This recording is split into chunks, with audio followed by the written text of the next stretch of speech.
Horror Hour. We all go a little mad. Get you You are under darkness. Here's Johnny.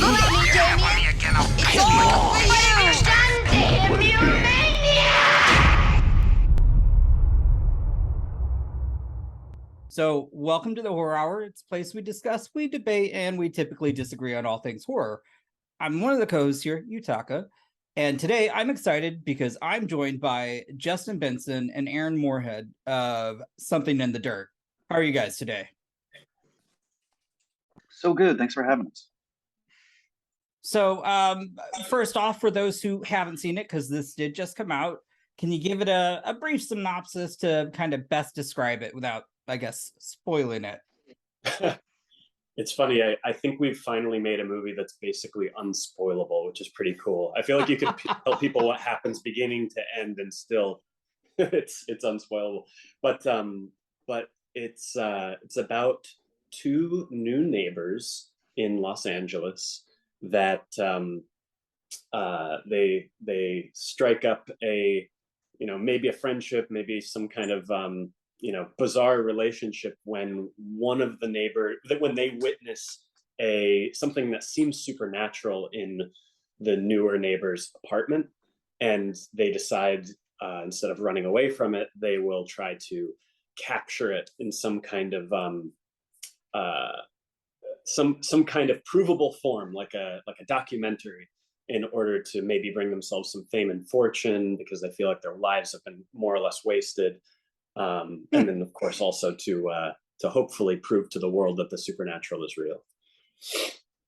Okay. And, first question, actually, for both of you, if you did witness such events, you as a person, would you go down that route, or would you be like, nope, I'm out? Oh, definitely wouldn't be out. Don't know if filming it would be like the very first impulse. It'd probably be just like self-confirmation and dealing with the sort of like spiritual and bigger philosophical implications of it. Okay. But definitely would run towards it as opposed to away from it. I mean, to meet any kind of non-human entity that seems to be of intelligence that one might call supernatural or otherworldly, anything like that. Nice. Okay. Well, Aaron, how about yourself?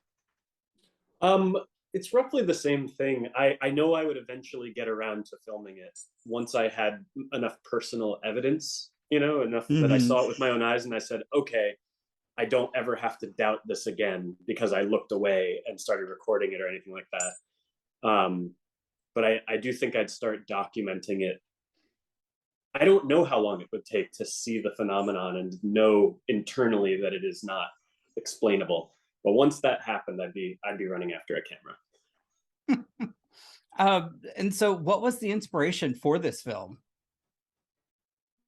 Well, there was, I don't know, like around 2013. Excuse me, I have a little bit of a cold. I had a cold for like 2 weeks. Okay, sorry. Around 2013, we started getting opportunities to participate in film or TV franchises that might just broadly be called like the typical haunted house story or haunted apartment story, or Sure, things like, and that could mean actually, and even like the sort of documenting horror through found footage type medium type stuff. okay. And we'd always be encouraged to just come in with whatever we got, like just make it personal, make it weird, be ourselves. And every time it was too weird. Us being ourselves was way too weird for this pre-existing thing. But what happened for us though is we ended up with this gigantic list of things we'd always wanted to try, and how a human being might respond to what one might call supernatural or otherworldly phenomena. if they were to not respond, how they respond in a traditional horror movie, which is to just run away basically or try to evade it or eliminate it. And yeah, so I mean, after like 13 years of knocking around those ideas, we eventually made this movie. And I know you guys filmed during lockdown as well, and so with that, were there stricter requirements? I know you guys had a smaller crew, so it might have been something more manageable. Yeah, the requirements. Actually, I'll back up. Is when lockdown first happened, we just thought, I think the whole world just thought it was going to be a week or something like that. That's and true. as Yes. it continued, and as the rolling lockdown started becoming a regular part of life, we started realizing that the method that we've been using to make independent films stops having the possibility of making its money back, because COVID isn't a set percentage of your budget. It has some hard costs. So once the COVID protocols were released, we realized that it would cost twice as much to make The Endless, for example, as it did. And but the Endless wouldn't suddenly be twice as valuable. It's just another movie, you know. Mm-hmm. So we realized like that production method for then was dead. And so we realized like there's two ways to go. We can accept a mega budget script that we're sent that we maybe weren't passionate about, or we can go not even back to our roots, even below our roots, and make a movie with an in-person cast and crew of 3. So the only people that were actually on set physically in the room was me, Justin, and our producer Dave. And between the 3 of us, we shared the duties of the sound and continuity and cinematography and all of that. And then we also had outside our window was our art department, who would be fabricating props and delivering them to us and all of that. And we were still in a COVID cadence. We had to wear masks when we weren't on camera and all of that kind of stuff. And we were getting tested all the time. But it was way manageable because it was just 3 to 5 people. And also it's probably the most exciting way we've made a film to us as indie filmmakers in a really long time. That's just pure fun. You're just hanging out with your friends. You know, there's nothing else to it. Did it, I guess, so did it kind of add to the creative process then in terms of getting this film made? In terms of working in the parameters of COVID? Yeah. It's a really good question. I don't know. I mean, I feel like there's this thing people always say about filmmaking, how limitations always lead to creative discoveries you would have never otherwise made. And that's very true. And that's been the case with everything we've ever done. Couldn't say though that COVID had specifically inspired anything in the script though. However, there is like a sort of like indie film checklist we kind of go off of to see if we can make any indie film at all. Okay. Even if it's not COVID. And it's like a big thing is like, look, do you have the locations available to you without an additional cost? Or is it a very small one?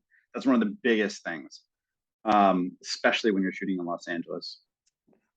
And there was the aspect of, there were probably certain exteriors of Los Angeles that we may not have had access to had it not been that specific time in history. Or we just maybe, it would have been more likely that we would have been kicked out for not having a permit. The rules were a little bit different around that time. All of a sudden, like there weren't container laws. So I don't think anyone was worried about a camera. That is true. I do remember you guys mentioning that you were able to maybe go to certain locations to be able to film where you might not normally would have. Yeah. Yeah. You know, one of the things though too in the movie I will say that I really loved, because now no joke, I probably watched this, I want to say 5 times now. So you know, I saw it twice at Sundance. It was like one of those moments when I first saw it, I was like, holy shit, I need to buy another ticket. And so I saw it back to back, just because it was my first introduction to both of you, and I was just like, I've been missing out because it was great. And so, and now that it's out on I think in theaters and on VOD, and I purchased it, so I've already watched it a couple of times. I still can't get over the chemistry that both of your characters have.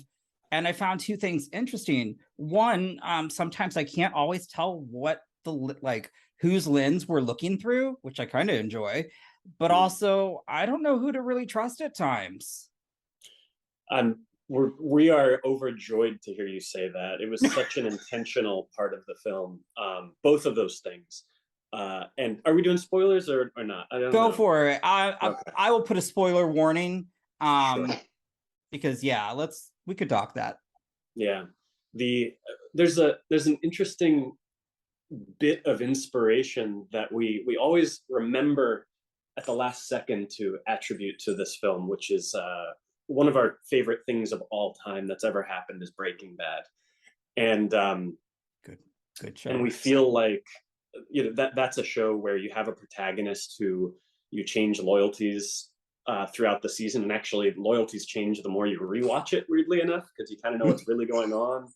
And so you start off, and Jesse Pinkman, he's a likable enough character, but he's also an addict and a not very dependable, and there's a bunch of things that would be critiques of this character before you get to know him and love him. And then same thing with Walt, where you start out just totally pitying him and you end the show thinking he's the devil. And we're really excited by that idea of saying, like, all right, we don't have a hero. We don't even have necessarily an anti-hero. We just have extremely complicated people, and your loyalties keep on changing, and you're not quite sure which one of them to trust. And that's a good thing. That's what's so cool about indie film, is you can talk about those areas of gray and not land on any one. And there's conversations afterwards about which one's which, and who kind of tells you what kind of person you are at the end of the film, is like where your loyalties lie and all of that. And that's what's really cool about movies in general, but it's easier in indie film because you don't have to justify it to a whole bunch of people before it's out in front of the audience. And then the other thing, of course, as you say, the shift, whose lens are we looking through? Without giving too much away, in case this isn't a spoiler thing, there's a bit of a meta narrative at play. And hopefully by the end of the film, one can realize that this isn't just a presentation of the filmmakers, Justin Benson and Aaron Moorhead, or the filmmakers in the film, John and Levi, but actually there's kind of like a hidden voice or two or three, and these other editors whose hands it's passed through, so that the lens actually is able to be more critical of what they're doing, as opposed to heroic. Okay, no, that is very true. And I really like that again. And I would say, yes, that each watch, I feel like, well, maybe I could justify it. No, I don't know if I can justify that. And I quite like that. I will have to say, because I speaking of characters not to trust, I have to bring up again, the ex-husband. I know I called it out the last time. I just chuckle. I'm like, why are you keep giving him money? What does he have over you? That can't be happening. Yeah. He's what do we have to say about Lonnie, Justin? Oh, anyways. Well, yeah. You're on mute. That's what happened. Oh, yeah. I think Lonnie is a person who operates out of a very, very high state of forgiveness, which is something we could all learn something from. Lonnie might be the most Christ-like person in the movie. If Lonnie just out of one action. exists.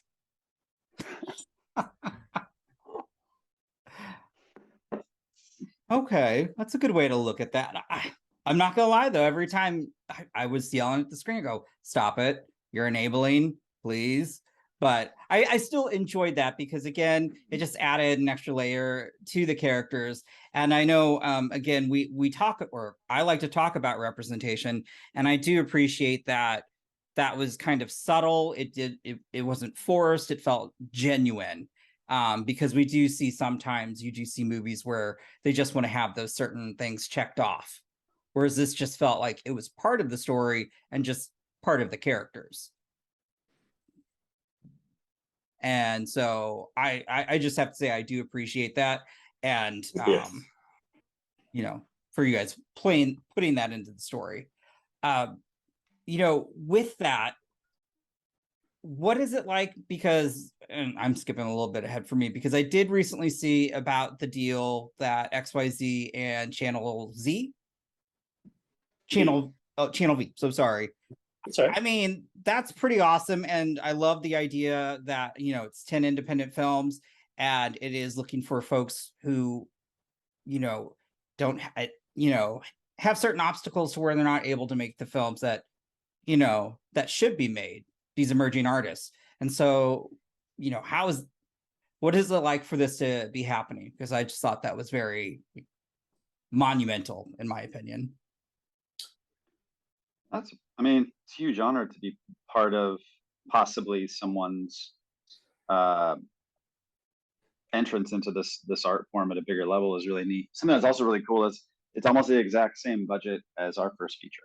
Very similar. Oh, wow. Which feels kind of almost spiritual in a way. Yeah. I think we take an enormous amount of inspiration from the Duplass brothers, and Mark Duplass has this incredible keynote speech he gave at South by in 2015 called the Cavalry Isn't Coming speech. And the general concept of it is what we have turned around into our own personal mantra of like making movies with your friends. Grab a camera, and it's basically this: is you can play the game and see if you can raise enough money to make that film that's in your mind without thinking about your logistical considerations, you know, your $1 million feature or whatever, as your first feature. You can do that. And then I also could choose to, instead of working, just play the lottery every single week. And maybe I'll win, you know, like someone wins it. That's But true. in the meantime, there's this other way to do it, which is to grab a camera and go make movies with your friends. And this slate that we're putting together kind of allows us to then, in the way that Mark Duplass turned around and helped out a lot of other filmmakers, we're now able to kind of turn around and help out some people if we can. I think that's great. It's really hard to get into the industry, and if anything, right now, independent film is thriving. I feel like, you know, very low budget films are doing very well, but I think we're just seeing more. You know, I'd like to say we're seeing better talent in front of and behind the cameras, and it's quite nice. So when I saw that, I was just like, wow. And I mean, again, you guys have been Rustic Films you guys have been around for, I should have looked that up. Oh, Rustic? Oh, I think Yeah. we found it in 2017. Okay.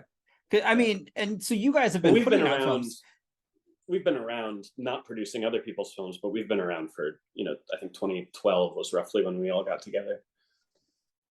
And then you two, and then Dave Lawson then formed Rustic Films and started putting. Yeah. So I mean, I think that's great. Which I also then would go back to something in the dirt that I love, that it was you three, you know, making this movie and pulling off some impressive shots. That I would also have to say, the editing was done really solid on that, and I'm curious as to how that process went, or how long that process took.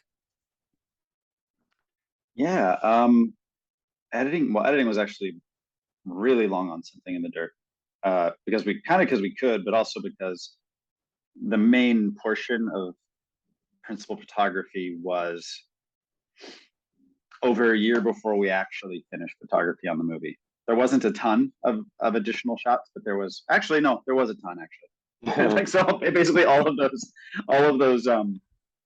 most of the documentary style cutaways, the most of those were shots in that year, and then there was just some additional other shots from the narrative as well. And so we could be cutting during a lot of that time, and also the cutting would sort of inform what we would need in those additional shoots. The other thing is, usually the way we edit is Michael Felker does his first cut of it, Okay. and then Aaron and I usually take the cut, and we will split the first half and back half, and then we'll trade the first half and back half back a couple times, and then start getting feedback from people, testing it out and all that. Felker will be having calls with Felker, and then Felker usually comes in at the end and does we all get in the room together and do a last polish on it at some point. But yeah, this was really hard. He definitely did the heavy lifting of the editing on this movie, and can't even imagine, just from a technical standpoint, of how hard it must have been to cut together all of those different camera formats, and the amount of footage we had. It was just an insane amount of footage. The first cut was 3.5 hours long. We still don't know how that happened from a 93-page script. Yeah, I mean, all the credit goes to him. Though we were listed as editors on the film, and it was the longest edit of any movie we've ever had, probably. Oh wow. Kudos to him. He did a great job. I kind of want to see that 3.5 hour version, just saying.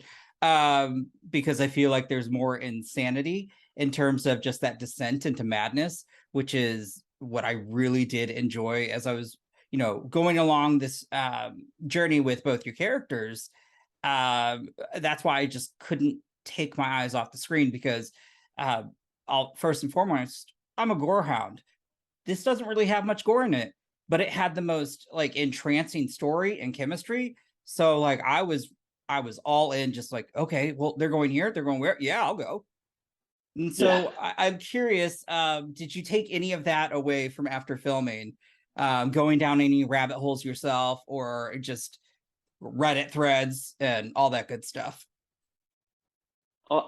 It's funny. I'd say our upbringing, there's a piece in there where we actually do say something that's very true, where we both grew up on the X-Files, and it's a big inspiration. I'd say a huge amount of our lives is spent I don't know, investigating the fringes, I guess is a way to say it. The difference is, and it's a big difference, is that those characters go down the rabbit hole, whereas we kind of just peer over the edge. We think it's healthy to peer over the edge. Curiosity is the most healthy emotion possible. It's just when you go down and start believing things that don't have the evidence to back it up, that's where the folly lie. But yeah, I'd say Wikipedia and oh my gosh, like so much Wikipedia and Reddit deep dives and conversation and all that.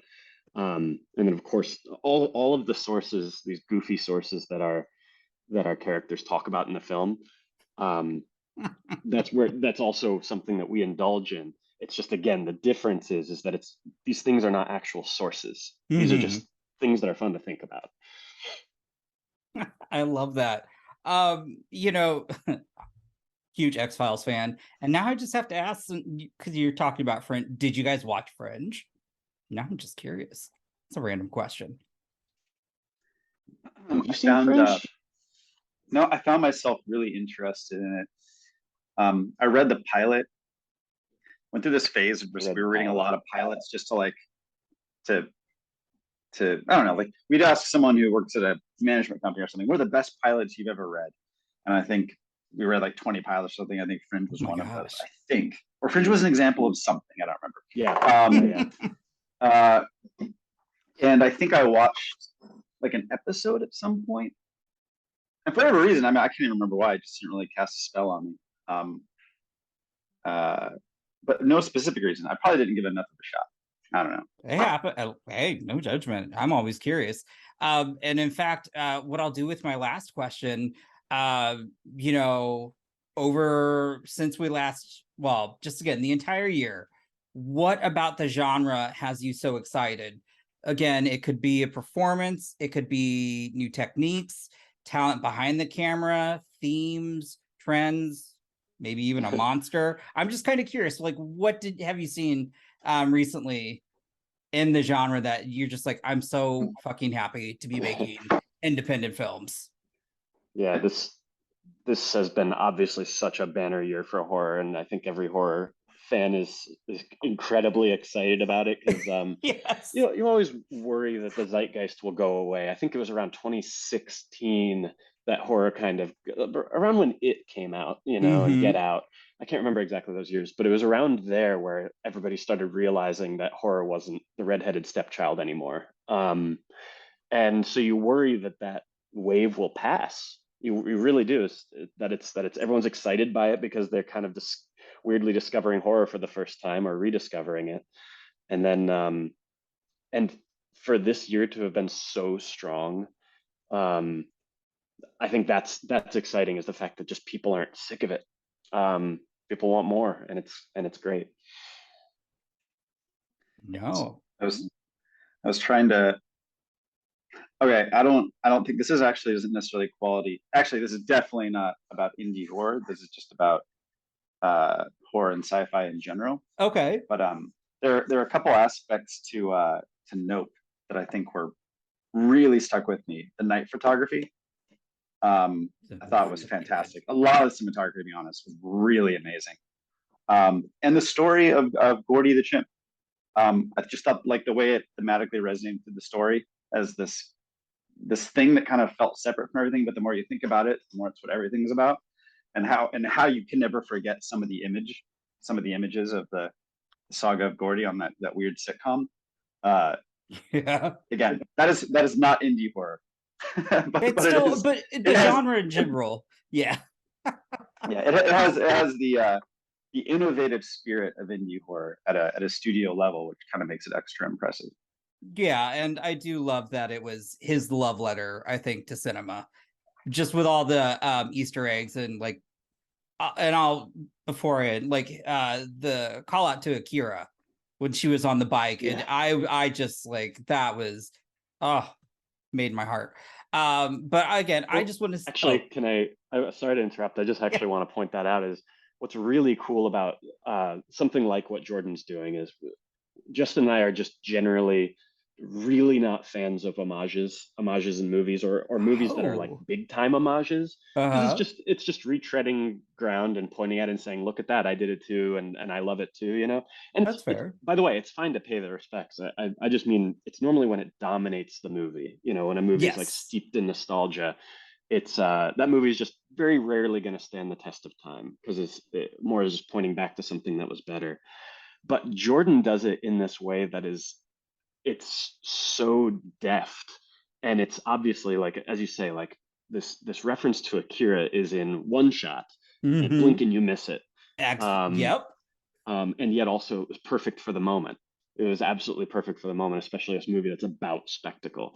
And I think that he has found a cure for my ailment of disliking homage stuff is the way that he does it. And his whole movie, of course, is and isn't an homage. It's like one of the most fresh things I've ever seen. And then also, you couldn't have made it if there wasn't the summer blockbuster, if that didn't exist. That's true. Yeah. No, I really appreciate chatting with you guys about this. And again, I'm just happy I got to speak with you again about your film. I love Something in the Dirt. It is incredible. I can't wait to see what you guys do next. So I'm very excited, and I just want to say thank you, and I wish you guys the best rest of your day. Thank you. Thank you, man. It's good talking to you again.